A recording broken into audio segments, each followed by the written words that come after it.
Alright, all you video gamers, and I guess a couple of you Padawans out there as well, welcome to yet another handheld Elite Rebel Rousing edition of the DJ Smokey's True Video Game Stories. And with a title like that, and to celebrate the Star Wars Day properly, we decided to go with a video game none other than Star Wars Battlefront Elite Squadron. And this video game story was supposed to happen a long time ago, folks, but I forgot the name of the game, and thanks to my friend Jay Meeks and a couple of other people on the internet, I was able to find out the name of the game, and boom, here it is.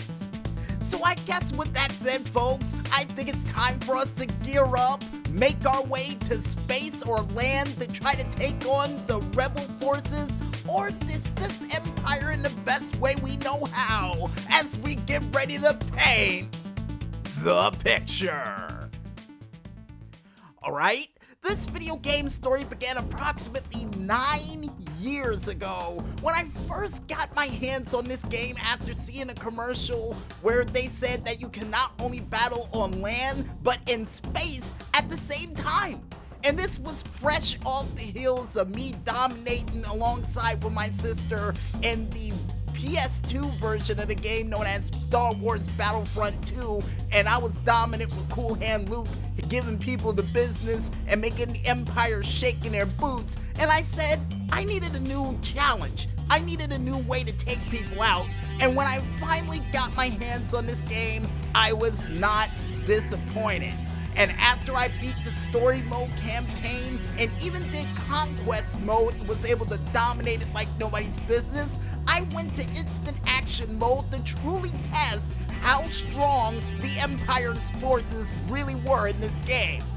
Now, the first planet, mind you, and I got a feeling in the near future I made a terrible mistake going to this planet for my first choice for instant action for free-for-all mode, and it was none other than Tatooine.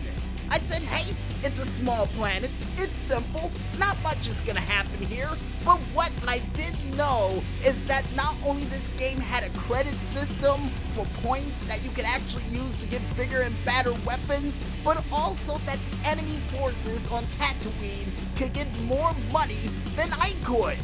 And that was because they captured two important bases with a whole bunch of turrets and even ships that they tried to take us out with during the battle, and my god, it was a massacre from the word go. Cause the second we passed through that door and saw those cannons, the only thing I could tell the soldiers when I was telling them to charge, almost like Yosemite Sam, I said, retreat, get out of here, we're gonna die on this planet. And the next thing I know, I had to test the abilities of going out into space in this game, and since I knew I wasn't going to win on land, I let a couple of the soldiers take over a couple of the bases on the ground where I handled the big work in space. I said I'm going out there and I'm going to take out their ship and truly ruin their plans because they had this orbital blaster that on occasions they would fire down on the planet and blow the living daylights out of us. So when I made my way up to space, flying along, seeing other ships take other ships out and just circle around the base, I said, what in the world are they doing? No wonder we're losing.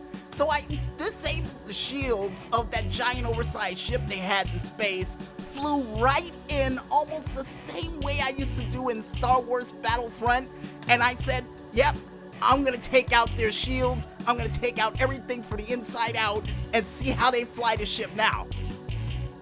Now, for those who've ever played Star Wars Battlefront 2 and realized that after you destroy the ship, the game's over.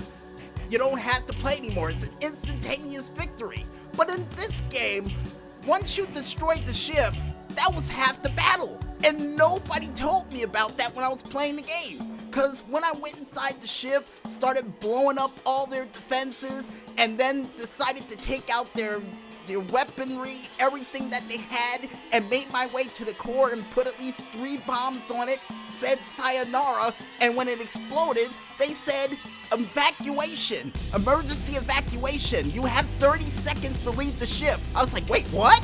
I gotta leave the ship? And then I was scrambling around like a madman on this ship, trying to find out where in the world the escape pods were. And when I was looking over to the side, the enemy soldiers, unlike in the Star Wars series, instead of fighting me to the bitter end, they were taking the escape pods. They were all leaving the ship and saying, you know what? I think this is a battle that I can't win. Let me go ahead and take these pods and get out of here.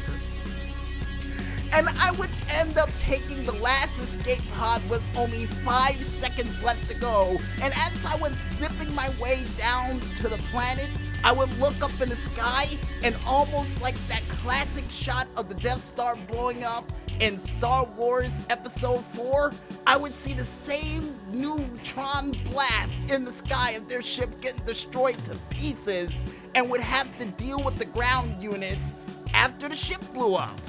But with the fact of their main ship destroyed, and they gave us a good, 1,000 points after we destroyed their ship, which gave us only 5 more points left to earn to try to get the whole base taken over. My God, the cleanup duty was so easy it wasn't even funny. They were crippled beyond all means, so I decided to get a little bit cocky, a little bit, arrogant, and take out a flamethrower and just say, you know what, just gonna clean up the mess here. Just gonna sweep it up. Just gonna air it out. And every single one of their soldiers would get burned to a crisp as I made my way to the final base, said checkmate, and would win that battle with the most epic ways known possible. And immediately after I got done playing the game, folks, my sister would ask me could she play, and I would say, good luck. I would give her the same handicap that I had for that same match and told her to do it and just walked away. But before I could even go in the kitchen and get a glass of water, she would say, this wasn't as bad as I thought after all. She would be able to do it in less than 5 minutes.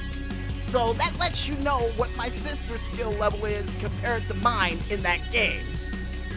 And when I asked her how in the world she was able to accomplish it in so little time, she said she used the sniper class and hid in the bushes and was able to sneak to take away all the bases without even going into space. And because of that response would be the last time I would let my sister play that game, because I was not going to be outdone in a game that I got for myself. And with that said, folks, wraps it up for another handheld Rebel Elite Rousing edition of the DJ Smokey's True Video Game Story. And with that, we'll be back with more right after this. So stay tuned.